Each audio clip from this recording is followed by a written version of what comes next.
I'm Ian, and today on LyingTuna we have a very special guest with us, the inventor of the Blue Bomber himself, Dr. Light. Introduce yourself, Doc. You must recover all the energy immediately, Mega Man.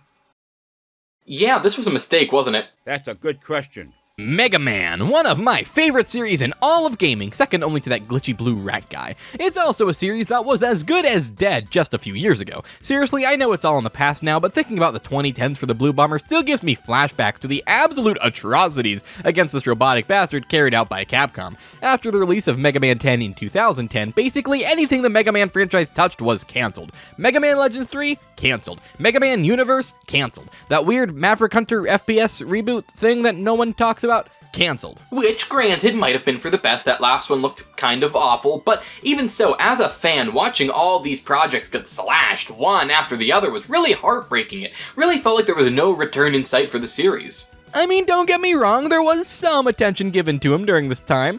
The Archie comic was super good before it was also cancelled, but hey, there were some really solid compilations released during this period which gave modern access to these classic games, and we can't forget about the clone games and spiritual successors that came out to fill the void, like Gunvolt and Mighty Number 9.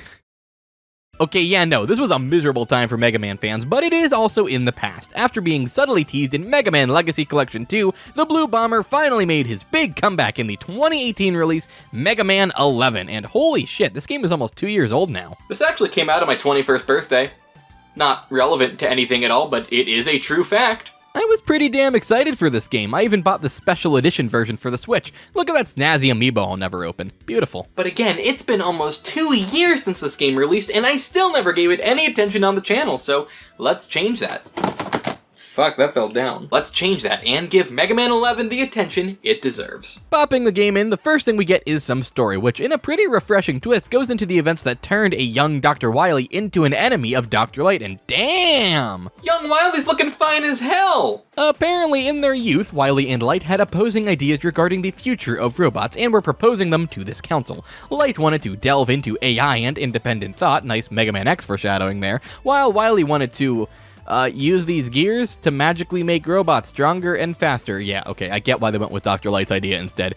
Look at that guy's mustache, holy shit. Anyway, Wily lost this debate and stormed off, thus setting him up to be the villain we know and love today. Flash forward to the present, or whatever the fuck 20XX is, and Wily remembers his old invention and decides to use it to take over the world by enhancing 8 robot masters with it. Mega Man is displeased by this, and so Dr. Light upgrades him with a prototype double gear system that Wily left behind all those years ago, and thus our adventure begins. The story pops up a few more times throughout the game in the form of these little cutscenes in Dr. Light's lab, but it's not exactly a focus. Regardless, the presentation of the story is mostly pretty good, the voice acting is solid, and the script, while not particularly funny or memorable, does get the job done just fine. It's pretty standard overall, but I do like the elaboration on Wily and Light's origins together. That's just a really nice touch. After the intro, we get a title screen, which, yeah, it's a title screen, alright. You know, I really love the NES Mega Man title screens. A black background and a bold logo really goes a long way for me, but okay, this is getting way off track. After selecting a difficulty, it shows some more story and then just kind of drops you right into the stage select. Oh look, the eyes follow the cursor like in Mega Man 3! That's cute! The game is set up like most of the classic Mega Man games. You select one of 8 stages from the screen, play through it, fight a boss, get their weapon, rinse repeat until the final castle area, and then the game is over. It's a classic Mega Man game to its very core, and in terms of the basic Mega Man gameplay, I think Capcom absolutely nailed it. Mega Man controls incredibly well here. He's every bit as twitchy and responsive as in the later NES games, and he's just as well equipped too, since unlike the last 2 classic installments, Mega Man is rocking his slide and his charge shot, and man, these mechanics feel great to use. The slide gives you a very satisfying little burst of speed in this game, and the charge shot takes just the right amount of time to prepare, which makes using it in combat feel super rewarding. I'm definitely happy that they brought those moves back. Despite emulating the controls of the NES games really faithfully for the most part, this game does feel a lot better to control than most of the other Mega Man games, thanks to a lot of quality of life improvements made with this newest installment, which, granted, is kind of par for the course at this point. Mega Man 7 added the ability to cycle between weapons with the shoulder buttons, and Mega Man 8 let you use the Mega Buster even when you had a special weapon equipped. 11 tries to keep that trend going by giving the Rush Coil and Rush Jets their own dedicated buttons whenever you have the Mega Buster equipped, which is awesome. Rush Coil and Jet, once you unlock it, work the same as ever, but being able to call on him at literally any time is amazing and caused me to use Rush, especially in coiled form, way more often than I did in games of the past. And that isn't the only update to a classic mechanic either. You can also cycle between the boss weapons by using the right analog stick as a weapon wheel, which is super convenient. You can still shift between the items with the shoulder buttons as well if you're into that sort of thing, but yeah, these quality of life improvements are exactly the kind of thing I always love to see when a classic series gets brought back like this. These sort of refinements don't make the game any easier or anything, but they do cut down substantially on tedious menu navigation, which consequently leads to a much more constant flow to stage navigation, and that's absolutely stellar. It really does make this one of, if not the, best feeling games in the series. And that's without even getting into this game's main gimmick, the double gear system. With the press of either shoulder button, Mega Man will overclock his system to either allow for enhanced strength or enhanced speed.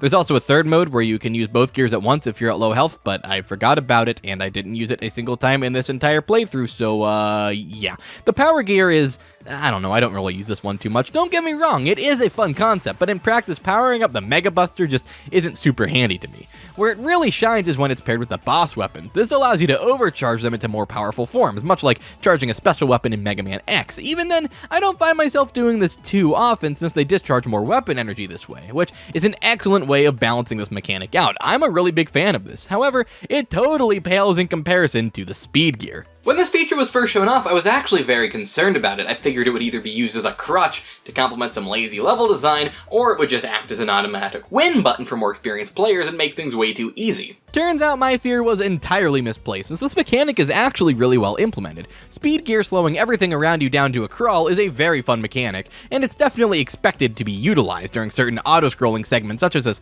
firewall in Torchman's stage or this conveyor belt area in Blockman's level. Playing these parts a few times will get you used to the layouts enough to nail it without needing to slow anything down, which is an incredibly satisfying example of the exact type of skill mastery I love so much in Mega Man. But even outside of these segments, the speed gear is an incredibly fun ability just to dick around with, especially after you upgrade it in the shop, which returns from the last few games so that Mega Man no longer slows down with everything else. It's extremely useful, and yet it never makes things into a cakewalk due in no small part to the cooldown meter. You can only have one gear power activated for a set amount of time before it overheats, leaving you unable to use it again, which can be really punishing if you abuse it and find yourself stuck with your normal abilities when faced with a more challenging threat. It's just the right amount of risk versus reward, especially since the power gear shares that same cooldown meter as the speed gear, adding yet more strategy to when and why you should use it. It is a great mechanic. So the control and game feel is basically perfect, and the game's main gimmick is a ton of fun, but how well are these mechanics implemented? How's the level design? Well, I think it's pretty great. These stages are full of snappy and fast-paced challenges and some really tense platforming sections that perfectly complement the insane level of precision in the controls. Too bad the levels never fucking end. Or at least it starts to feel that way sometimes. Seriously, these have to be the longest Robot Master levels in any Mega Man game. Now, I understand why this is the case. You can beat most classic Mega Man games in about an hour if you know what you're doing, which is why some of the games include extra levels, like the intro stage from Mega Man 7, where the characters never shut the hell up and just let you play the game.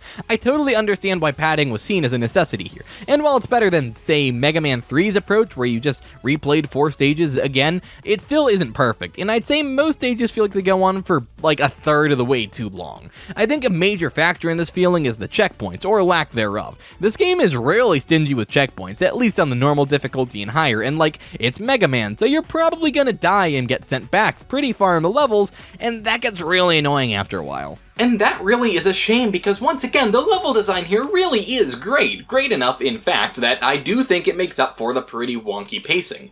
And hey, the stage gimmicks are a lot of fun as well. They aren't the most original things in the world, with lots of stuff lifted from older games. For example, Impact Man is a construction robot, so he has the platforms from Guts Man stage that everyone hates, even though they're really, really easy. Acid Man stage is basically just Burst Man's level, only now with the whole enemies creating hazards thing from Flame Man stage in Mega Man 6, and like, Bounce Man stage is literally the exact same thing as Spring Man's level. This game definitely owes a lot of things to games of the past, but make no mistake, I don't think the game feels derivative at all. We're not talking about Green Hill Zone style of reason content here, it's more like a pleasant tribute to games of the past, and I like it. They do just enough new things in these stages to make them feel almost like new gimmicks at times. Except Bounce Man's level, that's still just Spring Man, but it's a lot of fun. All the levels in this game are a lot of fun. My favorites are probably Fuse Man stage with all the super tight timing, and Blast Man stage with all the exploding platforms. These stages are really tense and I adore them. And then there's Torch Man stage, which I'm a little more mixed on. On one hand, it's super unique. This isn't the first forest level in Mega Man, far from it, but making it into a campground is absolutely brilliant, and the platforming sections involving these fiery mushroom guys or whatever is a ton of fun as well. Then there's the firewall sections. I mostly like these actually. They're generally a tough but fair platforming challenge that really incentivizes the use of the speed gear, which is cool. What's not cool is the fact that the last one of these sections is really hard, and the previous checkpoint is like halfway back throughout the level, which makes an already long level into a bit of a slog. At least the boss fight's pretty fun. In fact, all the boss fights in this game are pretty great. These fights are frantic as hell, much more akin to something like in the X or Zero series, and I gotta say, that's pretty awesome. You're expected to be on your toes for these fights, especially since they can also use the speed and power gears for extra moves, which can lead to some pretty crazy stuff like Blockman using the power gear and becoming a giant, or Fuseman zipping around at literally light speed. Even the Fortress bosses use it, including the Yellow Devil. Yeah, this fucker's back. I actually love the Yellow Devil fight in Mega Man 1, so I'm always happy to see him return, and this is literally the exact same movement pattern from 1. That's really lazy. But hey, at least he does this.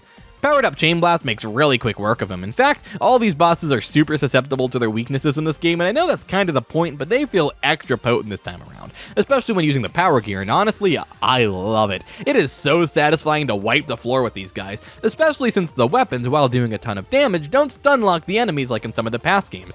Don't get me wrong, this is thrilling, but actually having to dodge and put in effort to avoid dying while overpowering these guys makes it way more fun, especially since their weapons are great. Spawning blocks in the air, shooting a fiery arc, a vertical projectile, one of the best shields in the entire goddamn franchise, and a fucking screen nuke make for one of the most practical and fun weapon selections we have ever had access to. I still find myself sticking to the standard Buster most of the time, but that's just my playstyle. These weapons are great. So is the Weapon Get screen, which actually lets you try out the ability before going into a stage, which is one of the coolest ideas I've ever seen. I also just really like how Mega Man physically changes to match his new powers beyond just changing colors. Just like Beck from Mighty No. 9. No! Stop that! All of the character designs are great. Mega Man's new look is pretty sleek, and I adore the Robot Masters. These are some of the most unique and memorable designs in the franchise. All the visuals are great actually. The cell shading lends the models a hand-drawn look, while the backgrounds almost come across as painted with a lot of 2D elements like the explosions, creating this beautiful blend that I can only describe as looking like a comic book. It's gorgeous, absolutely a perfect look for the series going forward. The sound design is really good too. The soundtrack isn't what I'd call one of the catchiest in the franchise, but there are some definite hits here, and every song fits the level it belongs to extremely well. This game also has some pretty solid post-game content, though to be honest I don't find it personally super appealing. Most of them are just challenges within the stages, like time trials or this balloon mode, but personally I'd rather just play the stages normally. Dr. Light's challenge is pretty cool though. It's a gauntlet of mini stages with different objectives, and it's a really fun challenge. You know, assuming you don't fucking suck. Also, Auntie Eddie, who steals items and runs away instead of giving you items, best thing I've ever seen in my entire life. But in the end, does Mega Man 11 hold up with the very best of the classic Mega Man series? Well, I'd say yes, absolutely. This title does an awesome job of updating the series while understanding what makes Mega Man so fun to begin with. Sure, the levels drag a little sometimes, but the level design, control, and sheer fun factor makes this one of my favorite games in the entire franchise, and I think it is well worth your time. Also, like I said earlier, it's been almost 2 years since this game came out, and I'm still waiting for the next one, so Capcom, please, I'm begging you. In the meantime though, what do you think of Mega Man 11 and of the video in general? Let me know in the comments down below, and like and subscribe if you enjoyed and you want to see more from me. Until next time guys, I'm LyingTuna signing off, bye.